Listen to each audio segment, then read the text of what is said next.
أعوذ بالله من الشيطان الرجيم. بسم الله الرحمن الرحيم. الحمد لله والصلاة والسلام على رسول الله صلى الله عليه وسلم. الحمد لله، شکر میکنیم بر الله متعال که ما را توفیق نصیب کرد که در آیت 82 سوره بنی اسرائیل یا سوره اسراء. اعوذ بالله من الشیطان الرجیم. بسم الله الرحمن الرحیم. و ننزل، و الله متعال میگه که ما نازل کردیم من القرآن، از قرآن عظیمشان. خصوصیت های قرآن عظیمشان الله متعال بیان میکنه که یکی از خصوصیت های قرآن عظیمشان چی هست؟ که قرآن عظیمشان شفا هست و رحمت است. قرآن عظیمشان شفا هست.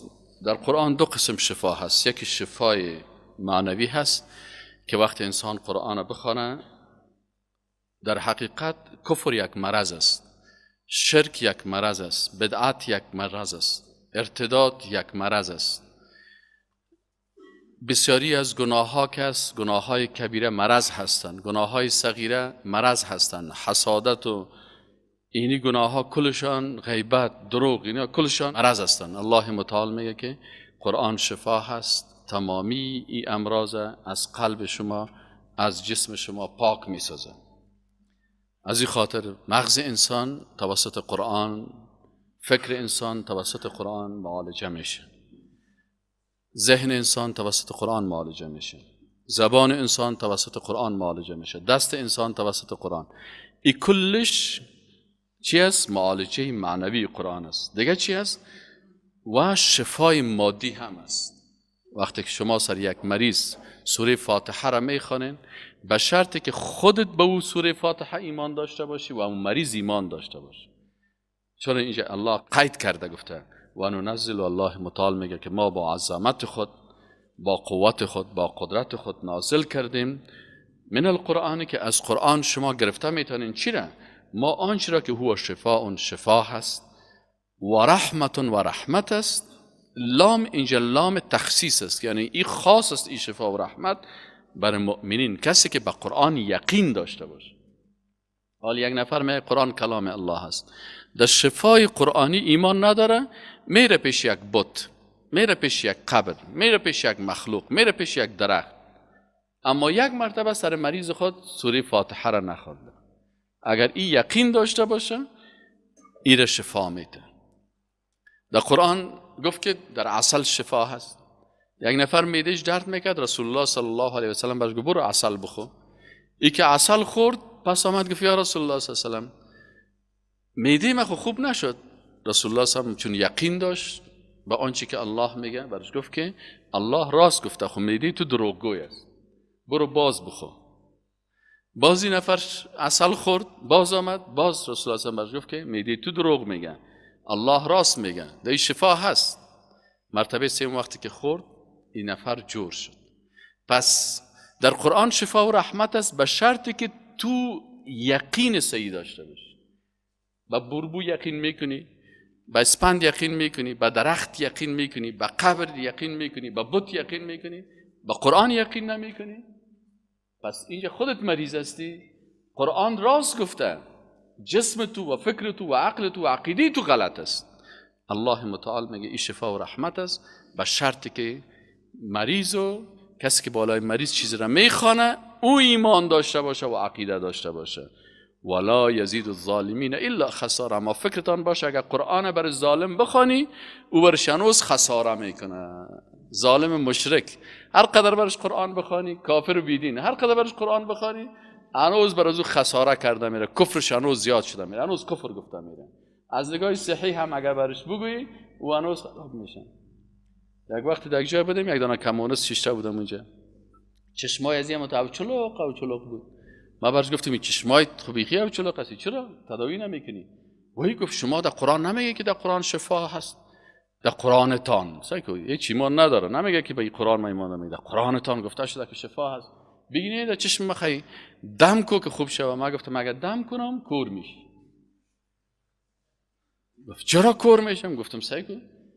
گفت نه سایکو تو غلط گپ میزنم. گفتم نه من غلط گپ نمیزنم. نه گفت غلط میگی. گفتم چی غلط میگم؟ گفت قرآن میگه که و ننزل من القرآن ما هو شفاء و رحمت للمؤمنین. ما گفتم نه، تا همینجا خوان که شفا و رحمه و نزل من القرآن ما هو شفا، اون گفت قرآن گفت شفا است. ما گفتم نه، آیت نیمه نخوان، تکمیل بخوان. شفا هست، رحمت است. برای کی؟ للمؤمنین. تو خود مؤمن نیستی، تو کافر کمونیست هستی. ولا یزید الظالمین الا خسارا. این گفت که اگر بخونی در چشم ازی خساره میبینه، اگر ما بخونم چشمایت کور میشه. پس قرآن شفا و رحمت است برای انسان مؤمنه که به قرآن عقیده داشته باشه، یقین داشته باشه که شفا در قرآن است، که مجرد بخونی برش فایده میکنه. اما که یقین نداشته باشه باز میگه برو دیگه نال سرگردان بگرد. و اذا انعمنا علی الانسان، الله متعال میگه وقتی ما برای انسان ها نعمت را فرستادیم، نعمت دادیم، اعرض، اعراض میکنه و نه به جانبه، پالوی خود دور میته، روی خود دور میته، پالوی خود دور میته. و اذا مسه الشر، باز وقتی که برش بدی برسه، کانه یئوسا، جگر خون میباشه. الله متعال میگه وقتی که برش نعمت اولاد بتیم اعراض میکنه، باز ایوازی که بگه برای ما اولاد الله داد، باز میگه برای ما اینی شخص فلانی شخص برای ما اولاد داد. صحت بتیمش باز میگه فلانی برای ما صحت داد. عافیت برش بتیم باز میگه فلانی برای ما داد. این اعراض است، این روگرداندن است. باز که باز عذاب سرش نازل کردیم، باز هم تو پژمرده شیشته که بیری چطور است، والله از تکت هستم، مریض هستم، چطور است، چنان است. باز مایوس میشم. قل کل، بگو ای رسول الله صلی الله علیه و سلم، کل، هر کسی یعمل و عمل میکند علی شاکلته، به طریق خود. فربکم اعلم بمن هو اهدی سبیلا.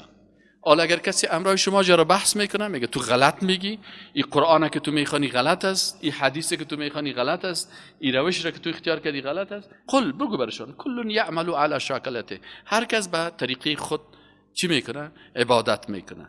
تو که یهودی هستی، تو که نصرانی هستی، تو بت پرست هستی، هر کس کار خدا میکنه.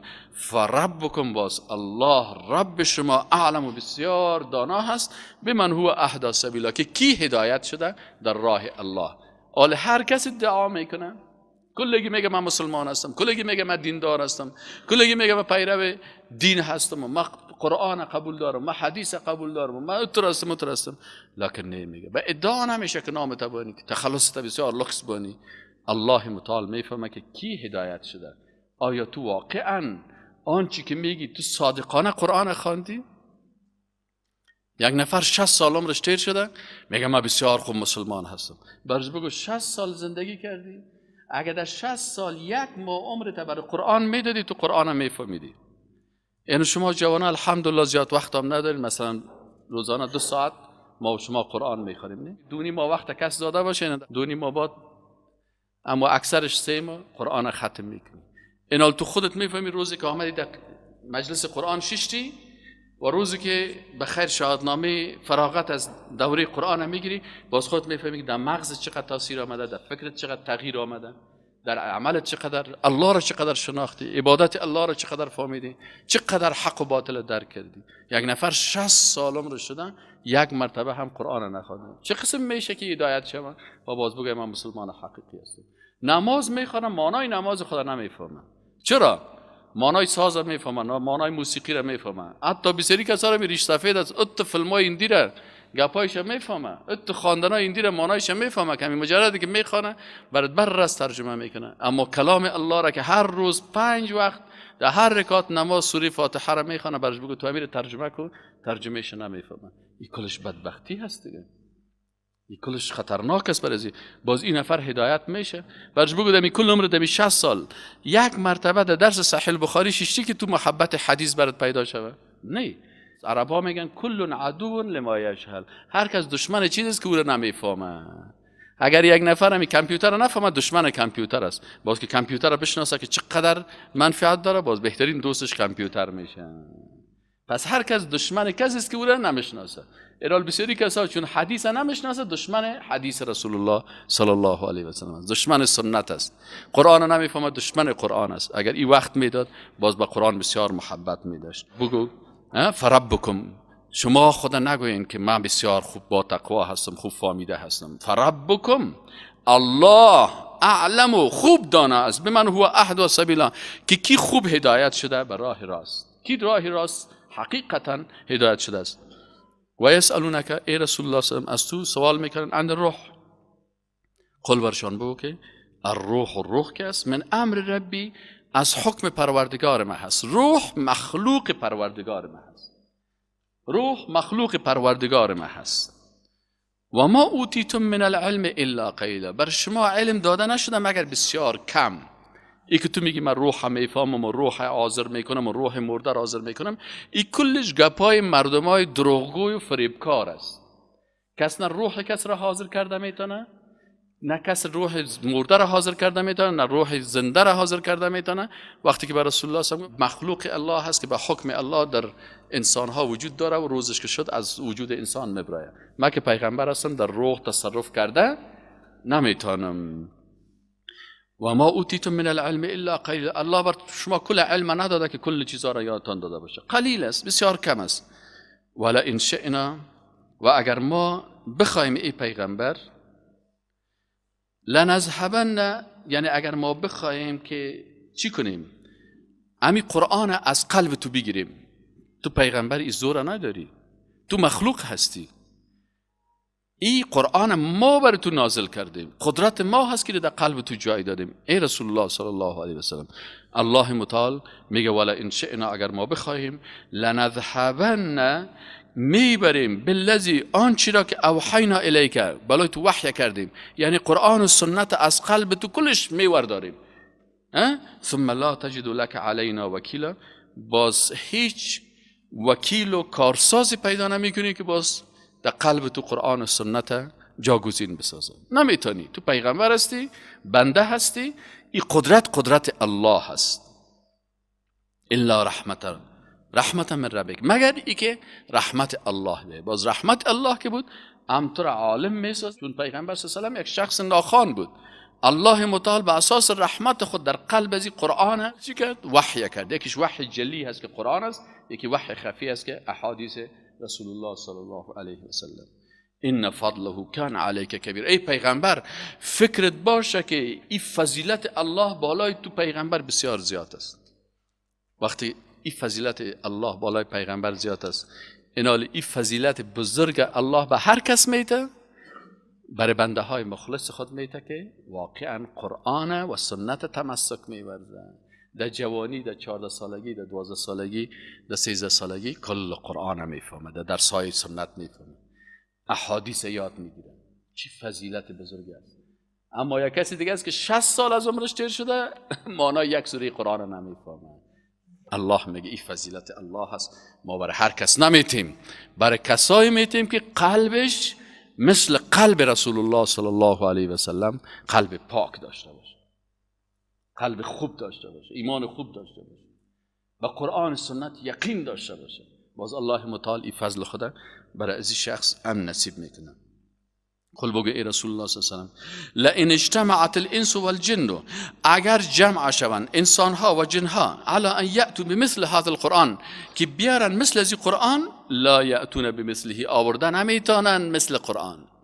تمام انسان ها و جن ها دست خدا یکی کنن، بخواین که یک کتاب جور کنن مثل قرآن وارد ساخته نمیتونن. ولو کان بعضهم لبعض ظهیرا، اگرچه بعضی از این انسان ها با بعضی جن ها یکی دیگر پشتوانی یکی دیگر باشه. ظهیر یعنی پشتوانه، کلشان دست خدا یکی کنن، بگن بیاین ما شما انسان ها و جن ها کل ما اتحاد میکنیم، یک کتاب میاریم مثل قرآن. گفتی را آورده نمیتونن. ولقد صرفنا، و الله متعال میگه صرفنا یعنی بیان کردیم همین قرآن عظیم شان را، باز تکرار کردیم دلائل گوناگون قدرت خدا للناس، بر مردم بیان کردیم، فی هذا القرآن، در این قرآن، من کل مثل، از هر قسم مثال ها برشان دادیم.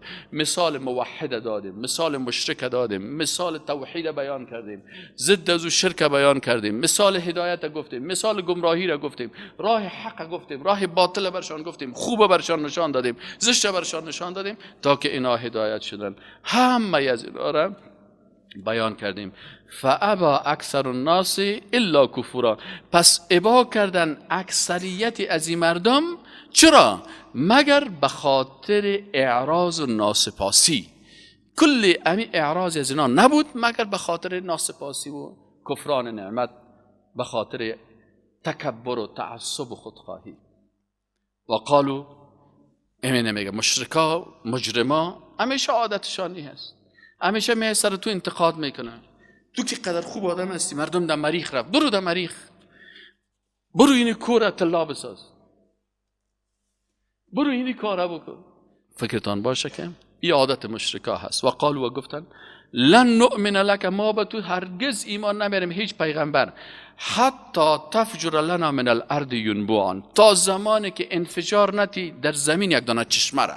برو یک دانه دینمی وسط شهر میخوایم که خوب یک چشمه باشه که همه تو عوج دمی آسمان بپره، یا تو یک کار بکن او تکون لک جنتون، یا برو برات یک دانه باغ همه تو بساز، تو یک باغ باشه که در بین از نخیل باشه، خرما باشه و عنب و انگور باشه، فتفجر الانهار، باز در بین از این باغ جوی ها باشه، انفجار کنن، جاری شون، خلالها، در میان امی درخت ها و باغ های تو تفجیر دیگه که اما تو جاری هستن. او تسقط السماء کما زعمت علینا کسفا، یا چی شود، یا بیاندازی، تسقط بیاندازی از آسمان، کما زعمت، همین قسم که خودت گمان میکنی، بر پیغمبر میگه تو خود گمان میکنی، علینا بالای ما کسفا، یک پاره پاره، یعنی عذاب ها را سر ما برو بیار. او تأتی، یا بیاری بالله الله را بر ما بیار، و الملائکه و ملائکه را بیار، قبیله که هم تو رو بروی ما بشینیم که تزنا العیاذ بالله که تزنا گپ بزنیم و صحبت بکنیم. این کلش ادعاهای خطرناک مشرکا هست. او یکون لک، یا ما وقت قبول میکنیم که باشه تو یک چی داشته باشی، بیتون یک قصر داشته باشی من زخرف که خالص از طلا ساخته باشه، او ترقم فی السماء، یا او تشوه که بری طرف آسمان، ولن نؤمن لرقیه، که اگه باز گفتی که به طرف آسمان هم رفتم، مثل که در لیلة الاسراء و معراج، باز میگه نه، به رفتن تا ما باور نمیاریم، حتی تنزل علینا کتابا، تا وقتی که تو نازل نکنی بر ما، نبری یک کتابی که اما تو کلش یک جایی باشه، نقرأه، باز ما اون کتاب از آسمان، اما تو یک دانه کتاب مخصوصی که ما بفهمیم کی از آسمان اما تو گرفتیش آوردیش. قل بگو برشان ای رسول الله صلی الله علیه و سلم سبحان ربی، تعجب که از حالتش، بگو سبحان الله، ای چی میگین شما؟ پاک از پروردگار من. هل کنتو الا بشرا رسولا، آیا ما بر شما نگفتیم من خو یک بشر هستم، رسول هستم؟ ما کی بر شما ادعا کردیم که من میتونم که کارهای بسیار بزرگ بکنم و جوی بسازم و چشمه بسازم و در آسمان بالا شوم و قصرهای طلایی را بسازم؟ کی ما این گپا را وعده کردیم بر شما؟ کی این گپا را گفتیم؟ من یک بشر هستم و پیغمبر هستم که بر شما فقط احکام الله را بیان میکنم.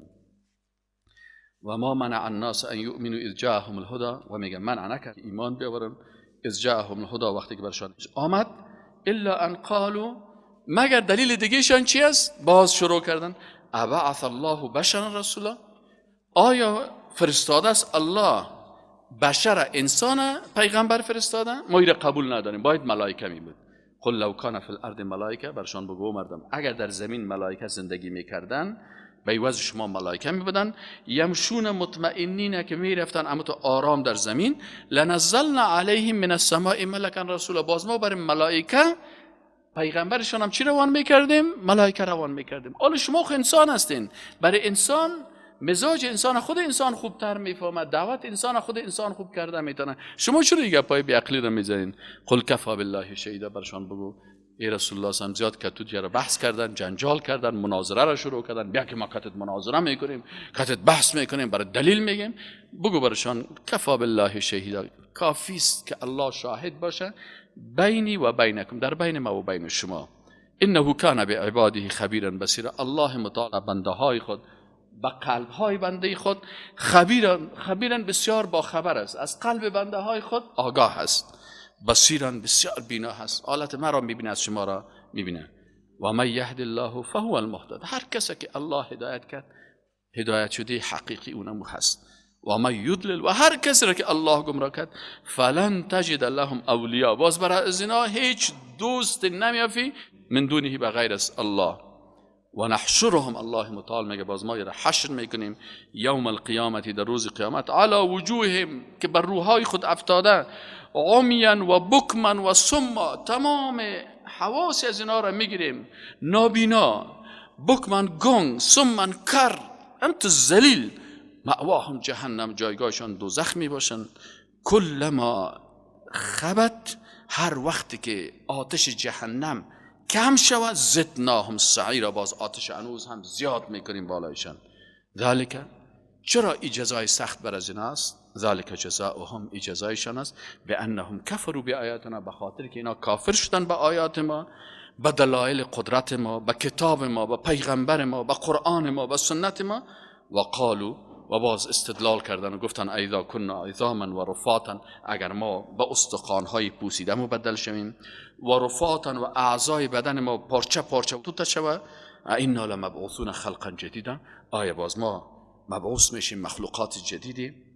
اولم یرو، میگه آیا یا ندیدن، فکر خدا، عقل خدا در کار ننداختن، ان الله الذي خلق السماوات والارض، او الله، او خالقی که خلق کرد آسمان ها و زمین را، قادر، بسیار قدرتمند است، علی ان یخلق مثلهم، که مثل از اینا دیگه مخلوقات خلق بکنه، و جعل لهم اجلا، و بگردانه بر از یک اجل، یک میعاد، لا ریب فیه، که در روی شک نیست. فابى الظالمون الا کفورا، میگه ابا کردن ظالما، به خاطر چی؟ این اباره نکردن مگر به خاطر چی؟ به خاطر ناسپاسی، به خاطر کفران نعمت، که هیچ وقت نعمتهای الله را اینا چی نمیکنن، ناشکری میکنن، هیچ وقت نعمتهای الله را شکر نمیکنن. قل لو انتم تملكون خزائن، برشان بگو که ای مردم، اگر شما هم مالک میشدین خزائن رحمت ربی، اگر خزانه های رحمت الله پیش شما هم می بود، اذا لامسکتم، باز او وقت چی میکردین؟ امساک میکردین، منع میکردین از دادن از او بر دیگرها، باز از این خزانه ها برای مردم نمیدادین. چرا؟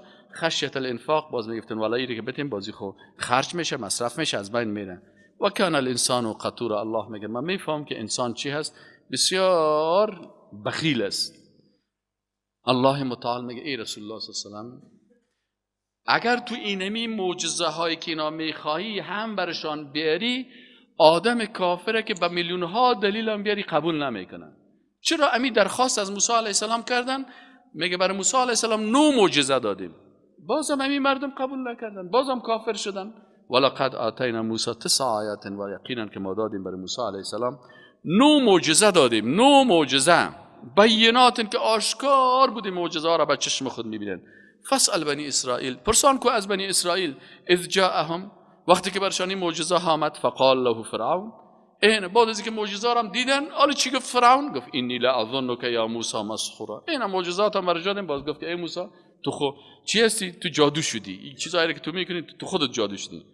قال لقد علمت ما انزل هؤلاء، میگه موسی علیه السلام ورش گفت که او فرعون تو خوب میفهمی که ما انزل هؤلاء، ما خود خانه تو کلان شدیم، قبلا این کارا را میکردم، ما کرده نمیتونستم، این نازل نکرده همین چیزها را، همین معجزه ها را، الا رب السماوات، مگر رب آسمان ها و الارض و زمین، بصائر، بخاطر دلایل روشنه که بصیرت تو را در کار بیاره، چشم قلب تو را روشن بساز، بر تو ایمان ایجاد بکنه.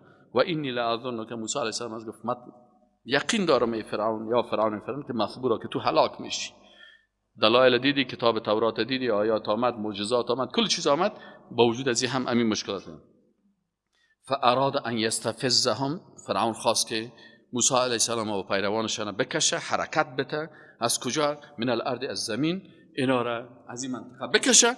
فاغرقناه، الله متعال میگه ما خودش غرق کردیم، و من معه، و هر کسانی که از لشکریانش که همراهش بود جميعا، کلشان از لشکر فرعون کلش غرق شد.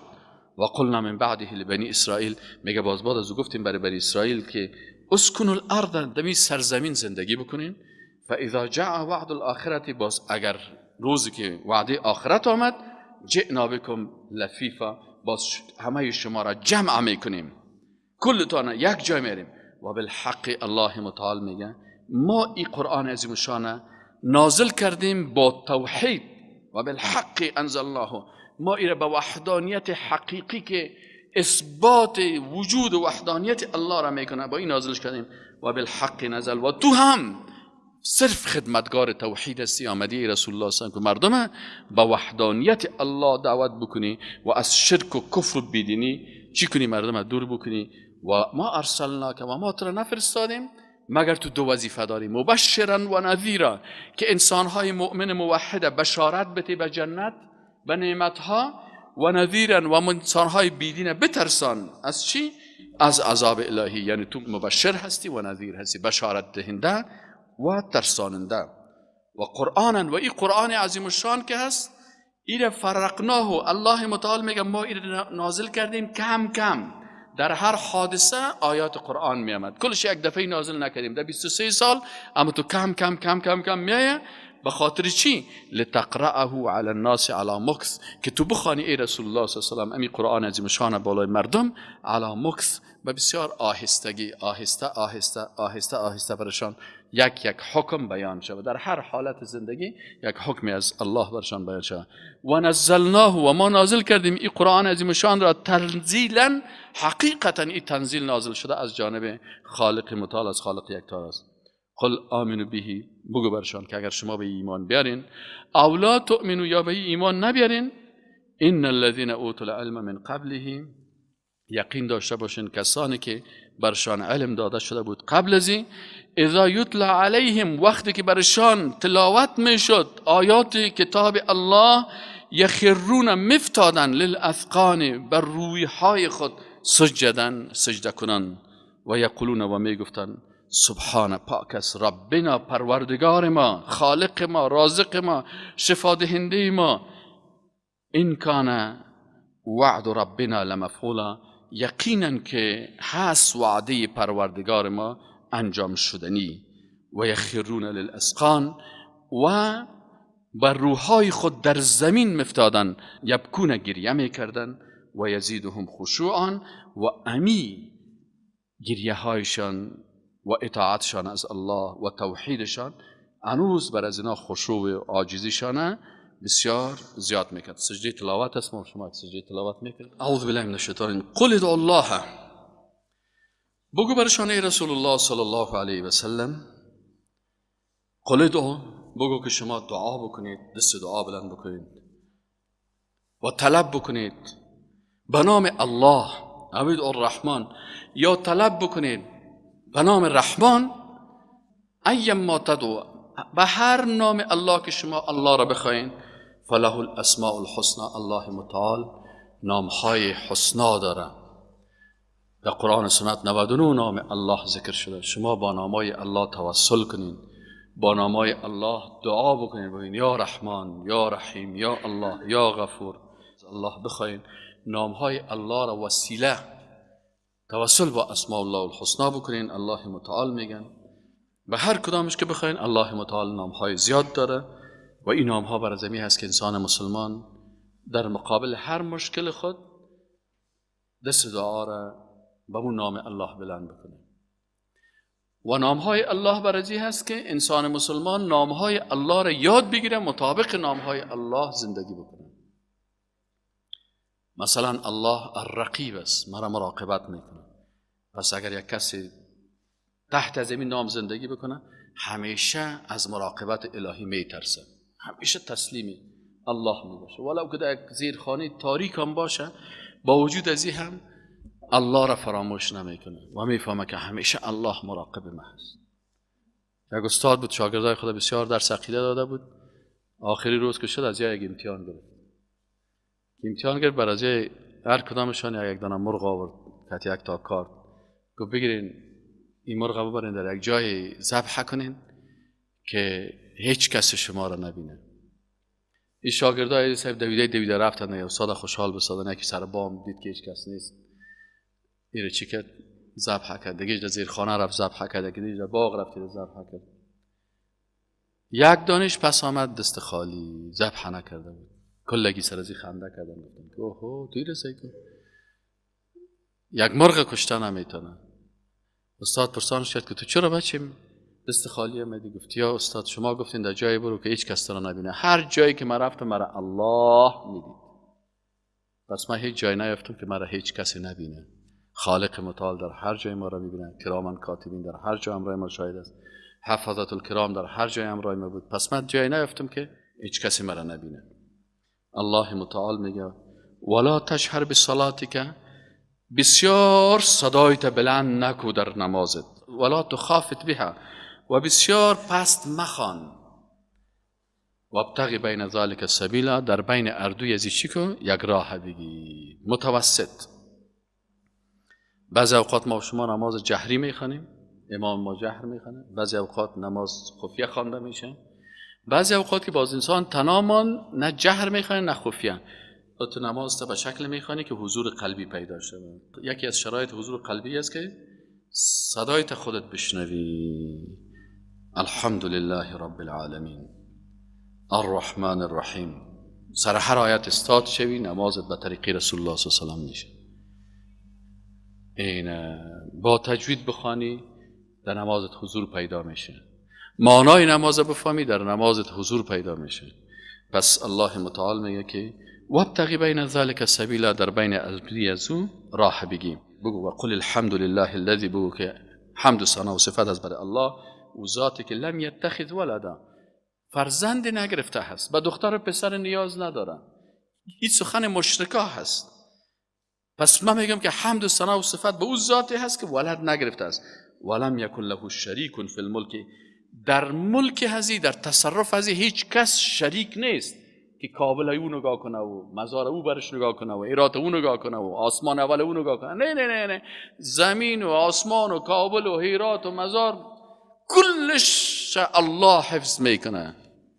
ولم یکن له شریک فی الملک، در مالکیت الله کسی شریک نیست. متاسفانه بعضی کسا عقیده توحید ندارن، شرکیات و کفریات گفته میره و مصرف بس.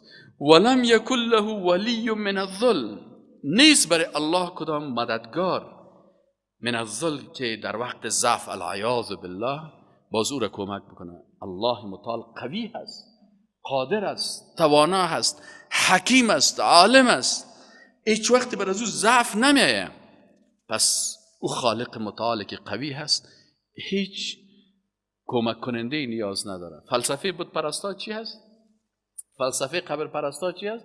قبر پرستا که هستن تشبیه میکنن الله را به پادشاه.